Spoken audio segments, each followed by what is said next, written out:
Les amis, bonjour à tous et bienvenue dans cette nouvelle vidéo finale sur notre Polo 6R WRC Stage 3 en attendant la prochaine parce que forcément une Polo en cache une autre. On a exactement quasiment la même configuration actuellement dans l'atelier. Voilà, c'est la fin de ces séries d'épisodes sur la Polo à la fin de cette vidéo bien sûr. D'ailleurs les amis, likez, abonnez, commentez, abonnez-vous à la chaîne parce qu'il y en a plein qui regardent les vidéos mais vous vous abonnez pas. On va dans cette vidéo savoir ce que sort la Polo. À la fin de la vidéo, on va aussi vous dire le prix de cette préparation. On nous demande souvent combien coûte une préparation stage 1, stage 2, stage 3. Le stage 1 c'est facile, vous allez sur notre site internet shifttech.eu, vous sélectionnez votre centre ou votre véhicule et vous avez le prix du stage 1, parfois le prix du stage 2, mais le stage 3 c'est souvent sur demande ou alors avec un prix aléatoire parce qu'un stage 3 finalement ça veut tout et rien dire, ça veut dire qu'on remplace les turbos ou alors le compresseur pour des véhicules compressés. Les configs ça peut évoluer, piston forgé, bielle forgée, pas du tout de pièces. Par exemple ici la Polo il y a un moteur forgé complet parce qu'il y a eu une casse mécanique avec l'ancienne préparation et là sur la M4 il y a un moteur d'origine juste avec des turbos, notre M2 juste avec des turbos, la McLaren avec des turbos. Bon voilà, il y a beaucoup de préparations différentes. Si vous avez besoin d'un devis stage 3, vous faites un mail sur le site internet, pas du moins, faites pas un mail, je suis fatigué, moi j'enchaîne les projets et j'ai pas monté l'Everest pourtant. Vous faites une demande sur notre site internet, vous sélectionnez préparation, stage 2 par exemple et évolution vers un stage 3 ou stage 3 et demande d'information et les agences vont vous répondre, un de nos managers ou un de nos responsables de centre va vous répondre. Demandez à Paris, Elder il aime ça, ou à Julien par exemple à Nantes, ou je ne sais pas, Arnaud à Paris, d'ailleurs Arnaud à Marseille, en ce moment il est à fond sur TikTok, Arnaud avec son bob, là, si vous croisez un mec avec un bob, c'est notre centre de Marseille. Allez lui faire un petit coucou sur TikTok les amis. Et oui, parce qu'on est aussi sur TikTok. Qu'est-ce qu'on raconte d'autre Augustin? Je vais ouvrir le capot de la Polo et on va se rappeler les pièces installées sur ce véhicule. Et puis après, on va la mettre sur le banc de puissance et puis on va tenter de faire un essai. Et avec un peu de chance, on va peut-être croiser le client. On va essayer de lui ramener peut-être, j'en sais rien. On va voir comment. Il n'est pas encore au courant le client que sa Polo est finie. Et surtout, il ne sait pas la puissance qu'elle sort. Je crois que sa target, elle était entre 420 et 450. C'est assez large. Et surtout, il ne voulait pas d'éthanol. Sur ces véhicules-là, souvent avec de l'éthanol, les EA113, en envoyant de la bi-injection, donc en mettant des injecteurs supplémentaires ou un injecteur sur le circuit de suralimentation supplémentaire, ça nous permet de rouler sous le 85. Là, il n'y a pas d'éthanol dans cette configuration, malheureusement. Bon, tu viens Augustin, change d'objectif et on va voir ce qui se passe sous le capot. Bon les amis, pour rappel, elle était en stage 2 quand elle est arrivée chez nous.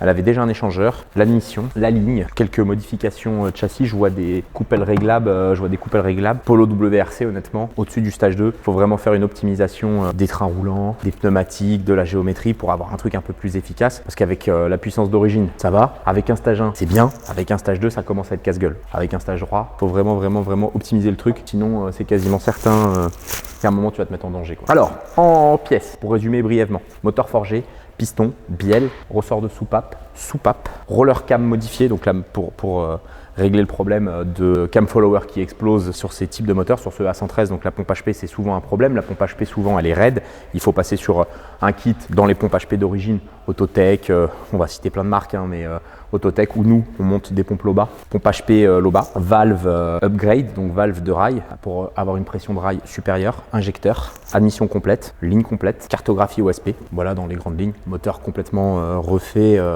d'ailleurs vous pouvez retrouver l'épisode précédent avec José. Ça c'était une bonne vidéo Augustin avec José, c'était vraiment cool. Bonne petite vidéo avec José, société Perron-Légué à Tours qui ont usiné le bloc. Voilà pour la configuration. Si un embrayage forcément, Polo queue en boîte mécanique, d'ailleurs cette voiture en DSG, elle aurait été parfaite à mon avis. Volant moteur bimasse encore, il n'y a pas de monomasse. Le monomasse c'est bien pour la fiabilité, ça évite d'éclater le bimasse avec 650-700 Newton. Mais par contre le bruit, le roulage.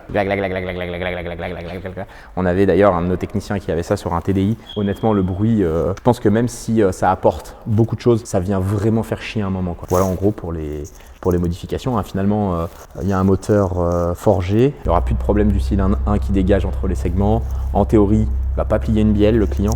Réfection complète pour le reste, pompe à huile, pompe à eau, distribution, tous les joints, bougies, bobines, suppression de valve PCV forge, le turbo TTE 480 avec ce moteur full, un petit G30 ça aurait été vraiment le fuego. Après le client honnêtement, il voulait un truc qui charge tôt, pouvoir rouler souvent, pas tous les jours mais souvent avec. Premiers essais sur la route, ce turbo là ça charge assez tôt. Forcément le plateau de puissance et de couple, c'est pas un G30. Je vois souvent Elvire là dans ces vidéos, donc Elvire c'est USS en Suisse, vous pouvez aller voir les amis. Il est là, regarde le plateau. Voilà, comme ça la puissance de 5000 tours au rupteur. Et là le plateau ça va faire et ça devrait un petit peu s'asseoir. 630 Newton, je pense que ça serait cool. Et au rupteur, un truc un peu plus bas. Est-ce que ça te va, Augustin, pour les pièces? Ça me va bien, on la met sur le banc? Je serais d'avis de la mettre sur le banc. Allez. Là, tu vas. Alors là, ces caisses-là sur le banc, tu vas t'en prendre plein les oreilles, plein la gueule, parce que souvent, les lignes sur les polos, ça fait beaucoup de bruit. Une polo, ça fait des flammes. Le rupteur soft, middle, hard, en fonction de ce qui est mis, ça fait vraiment beaucoup de bruit une polo. On la claque sur le banc? Allez, go. Allez, c'est parti. Bon les amis, les gars ont posé la voiture sur le banc, ils ont déjà fait la cartographie.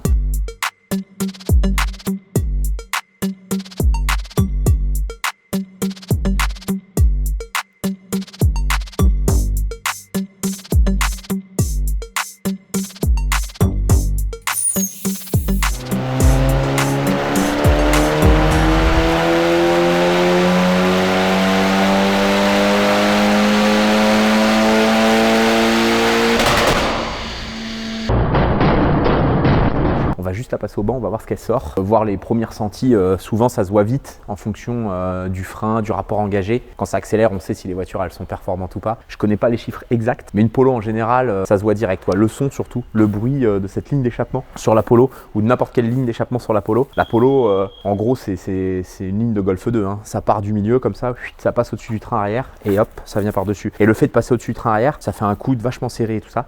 Une polo, je pense que c'est un bruit vachement particulier. Mais le son d'une Polo R, surtout en général avec une ligne Miltech, c'est un Dyson le truc. J'adore. Bon, on est parti, Augustin? Let's go. Tu me suis? Allez. D'ailleurs, William, après, on va l'emmener parce qu'il aime pas, il est pas trop à l'aise à la caméra, William.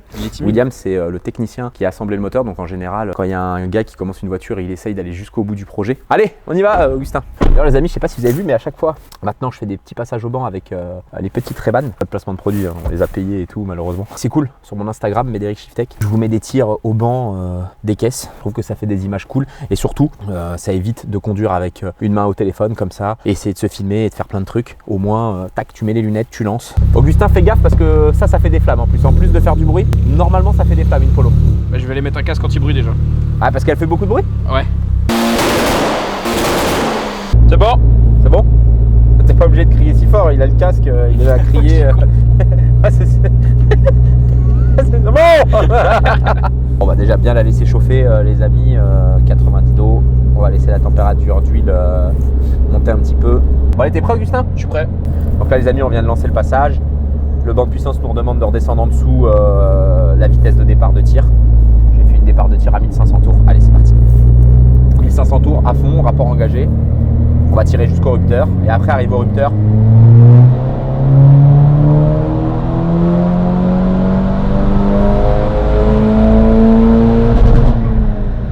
Appuie sur l'embrayage et on met des coups de gaz pour que la pression d'huile elle reste élevée. Là, normalement, ça a fait des flammes. Normalement, ça fait des flammes? Normalement, ça a fait des Est-ce que flammes. vous avez filmé un paquet de passages au banc? Il y a des chiffres sympas. Hein. Il y a des chiffres sympas. Écoute le rupteur.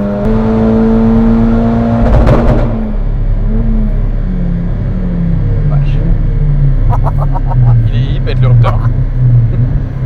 Après, on se rend pas compte parce que là, on est sur le banc. Je dois gratter le micro avec ma barbe. Le banc, ça fait beaucoup de bruit. Hein. Les pneus sur les rouleaux, la ventile, on se déplace pas. Donc déjà, quand tu entends le barouf qu'elle fait, autant dire que sur la route, tu dois avoir un truc énervé en termes de son, quoi. Augustin, on se la détache. On essaie d'attraper William. Et on est parti pour l'essai routier. Allez. Allez, c'est parti. Bon, les amis, c'est parti pour l'essai routier avec William. Quasi tout fait finalement. Ouais, sauf le montage des soupapes. Ça, c'était José. C'était José. Oui, parce que finalement, on t'a vu un paquet de fois dans l'épisode de l'Apollo. Ouais. C'est rare. D'habitude, on mettait pas trop de mécanique ou de tech. Là, on a mis la totale, quoi. Parce que t'as déjà pu forcément hors vidéo, mais entre les phases réglage et tout, est-ce que t'es content de... Ouais, c'est bien parce que ça charge quand même tôt. Donc c'est quand même agréable à rouler, je trouve. Et c'est vrai que quand le turbo il charge, c'est efficace quand même. Un peu plus de 400 chevaux. Ouais. On n'a pas encore annoncé la puissance dans la vidéo. On a dit qu'on gardait ça pour la toute fin de la vidéo pour l'outro. Plus de 400 chevaux dans une polo. Ouais, voilà. déjà sur le mouillé, c'est même pas la peine de la sortir. Une polo comme ça, c'est 1 tonne 200. Le bruit comme ça, la décharge là. Petit bruit de turbo, c'est sympa. Non, ça sert à rien. En 3, elle laisse tout par terre. Ouais. Il n'y a pas moyen d'eux. Hein. Donc les amis, il fait 11 degrés dehors. C'est sec. C'est sec. On est à 60 km/h. Le turbo il charge vers 2200 tours par là. Ouais, Ça laisse tout par terre directement. Il n'y a pas de débat. Ça, c'était vraiment très très efficace ces voitures-là. En drag, pas en drag, mais en relance sur du 100-200. La ouais, boîte. 100-200, mais peut-être qu'il faudrait. Je pense que le mieux, ce serait peut-être de brider les premières vitesses. Oui, bah alors boost by gear, pression de turbo en fonction du rapport engagé et tout. Mais après, ça lui enlève ce côté fun. Ouais, là, tu es en train de t'amuser sur une route de campagne. Ah, c'est clair, pour une caisse du week-end, tu la sors, tu sais que tu t'amuses.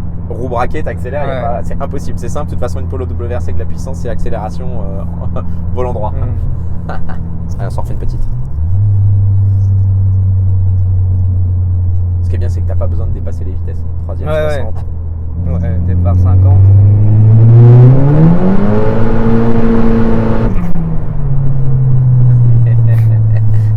Ah, le train de pneus fait pas longtemps. Ah non, ça c'est sûr.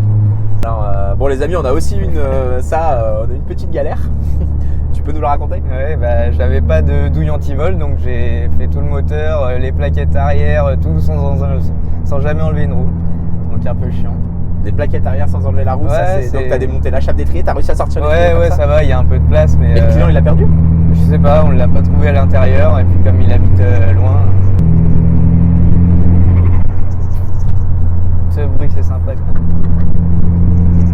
Bah allez, on se fait un petit plaisir. Ouais. Déjà faut déconnecter l'antipatinage, Ah oui, c'est sinon, quasiment obligatoire, sinon tu sinon peux ça absolument sert à rien rien. faire. Allez, c'est parti.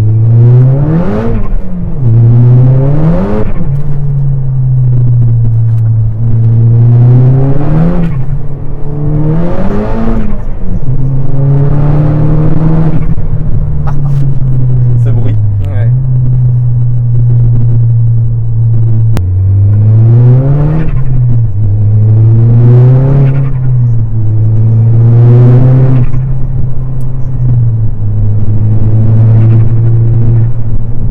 T'en penses quoi du son à l'échappement?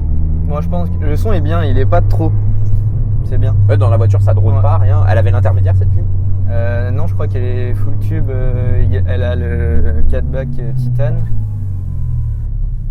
Et des catins. Eh ben, ça fait pas trop de bruit. Ouais, c'est pas trop, c'est bien. Ça fait pas trop de bruit. Elle a c'est juste vraiment un petit silencieux derrière. Parce que souvent les polos, ça drone à mi-régime. Là, il n'y a aucun bruit, rien du tout quoi. Puis le rupteur est violent aussi. Ah, ça, ouais. Pourtant, on n'a pas mis. Tu pourrais avoir un rupteur encore un peu plus hard. Et surtout, on n'a pas décalé le rupteur Ouais, non. avec le turbo, avec un G30 par exemple, ou avec un Xona, ce genre de turbo. Il faut décaler le régime max pour aller exploiter vraiment une plage de turbo Ouais. Ouais, maximum. maximum et avoir ce plateau de puissance et de couple. Là, avec un hybride TTE 480, le carter d'échappement il est un peu petit, ce qui fait que dans les tours, le turbo il bourre. Expression de... Donc on vient saturer un peu le carter d'échappement et ce qui fait que la puissance ou surtout le couple vraiment chute en fond de rapport. Quoi. Par contre, si t'es pas arrêté, tu laisses tout par terre. Ah bah oui, Il y a c'est même pas la peine. Faut partir à lancer. Les petits retours et tout, vraiment sympa. Je sais pas si tu peux les optionner ou si tu l'achètes comme ça, elle est comme ça, siège chauffant. Et Alors non, la Polo pour moi elle avait pas beaucoup d'options. Honnêtement, alors les amis, si dans les commentaires vous pouvez nous aider, mais pour moi il n'y avait pas d'option particulière sur la Polo. Je pense que les sièges chauffants, Tu les as d'office. Tu les as d'office. Ouais. Je pense qu'il me semble qu'il n'y avait pas beaucoup d'options Ouais, sur je une pense Polo. pas non Voilà. plus. Possibilité de l'avoir avec ou sans la déco. Hmm. Celle de mon pote, elle n'avait pas la déco. On avait fait une grosse en 500 au tout départ que les Polos étaient sortis avec un moteur d'origine. Elle a fait beaucoup de kilomètres. Je sais plus, le moteur stock il a dû faire 60 000 km avant de aussi péter le piston Ouais. 1. Pour moi, il n'y a pas beaucoup d'options sur la Polo. Je sais pas s'il y a pas une histoire de poste avec un écran plus grand. Ouais, ou pas, peut-être. voilà, mais Et encore, c'est vieux. Hein. Enfin, ça commence à. oui, c'est pas, t'es pas dans l'esprit de l'Apple CarPlay, Ouais, pas du tout. du compteur. Mais moi, je trouve que c'est sensationnel, tu vois. C'est Ouais, c'est une caisse, tu l'achètes pas pour son super confort. Ouais, c'est clair. Tu achètes pas pour faire des bornes. Bah, attention que derrière, il y a quand même de la place dans une Polo comme ça. Le coffre, il est pas si petit. Ouais, ça va. Le 2 litres TSI, TFSI, tu que la classe 6 sur l'autoroute, tu mets le régulateur, il consomme pas grand chose parce que c'est léger. À mon avis, comme première voiture, je pense que c'est compliqué parce que l'assurance, parce que tout ça c'est un peu chiant, mais quelqu'un qui cherche une caisse performante, après c'est moins polyvalent qu'une 6 GTI par exemple. Maintenant c'est beaucoup plus fun qu'une 6 GTI. C'est clair. Ouais. Puis la boîte manuelle, c'est quand même sympa. Ouais, c'est vrai. En efficacité pure avec une DSG, elle aurait été plus efficace. Mais elle aurait été beaucoup moins fun. Ouais, moins fun. Voilà. Bon, une dernière petite accel avant de la rendre au client. Ouais, quand même sympa. C'est vrai que ça pourrait être une caisse. Un dernier petit plaisir.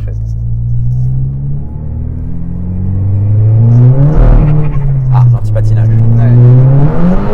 Vous avez entendu les amis directement l'anti-patinage qui coupe.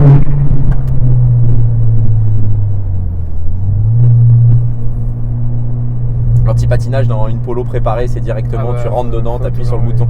Faudrait limite le désactiver, dans la cartographie, quoi. La déco est vraiment sympa aussi sur cette caisse.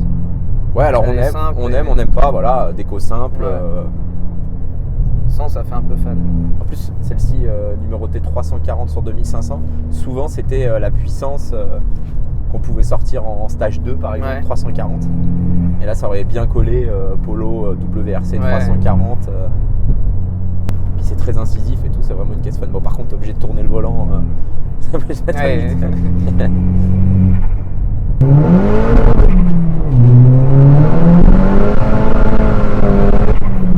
s'en met toute la 3 rupteurs. Hein. Le véhicule reste un véhicule client. On laissera soin au client de faire des tests sur piste en Allemagne ou sur autobahn à haute vitesse. Ça prend 300. Ouais, parce que déjà sur le banc, on a Léo. Parce que sur le banc de puissance, on la passe en 5e. Pour moi, le rupteur de 5, c'est quoi, peut-être 2,20, 2,30 Ouais, c'était un truc comme ça. J'ai plus les valeurs en tête. Ce qui est sûr, c'est que pour faire du 100-200, la 4, on était obligé de pousser le rupteur vachement haut pour pouvoir tout faire en 4. Toi, t'es plus ancienne voiture ou nouvelle voiture? Ouais, j'aime bien les anciennes. Il arrive tous les matins, cheveux au vent, avec la 206 cabriolet. Ouais, c'est pas parce que je l'aime. C'est quoi ta prochaine caisse sportive alors? Je sais pas, franchement, ça me tente très bien. Ah, ça y est, une, puis deux. Ouais, puis le moteur, je commence à le connaître comme il faut là. Bon, les amis, on se retrouve à l'atelier pour clôturer cette vidéo, parler des chiffres, parler du prix aussi de cette préparation. Bon les amis, on arrive à la fin de cette vidéo, c'est le moment de parler chiffres. Cette Polo développe 430 chevaux et 630 newtons. On vous met la courbe tout de suite. Augustin, là ou là? Les deux côtés. Les deux côtés, tu mets les deux courbes. Avec un plateau de couple et un plateau de puissance. On l'expliquait dans la vidéo, donc vous voyez bien que la puissance se maintient bien jusqu'au rupteur. En chiffres, c'est déjà largement suffisant pour le train avant de cette Polo. Va falloir maintenant travailler le châssis. Je pense que le client va être pleinement satisfait aussi. On voit bien que ça charge très très tôt et que c'est efficace sur une plage très très large. C'est vraiment un bon compromis pour un daily. Là, c'est genre, tu as une Polo survitaminée, mais pas trop, quoi. Tu peux quasiment tout faire avec, c'est ça qui est cool. Pour le prix, c'est une préparation qui a coûté 16 000 € plus ou moins chez nous. Elle avait déjà quelques pièces quand elle est arrivée, elle avait déjà la ligne, le 4-bac, l'échangeur. Donc nous on a fait vraiment le moteur, une note de 16 000 € pour ce stage 3 avec un moteur neuf et forgé. Voilà les amis. J'espère que cette série d'épisodes sur la Polo vous aura plu. Et puis on se dit à la prochaine. Bye, ciao.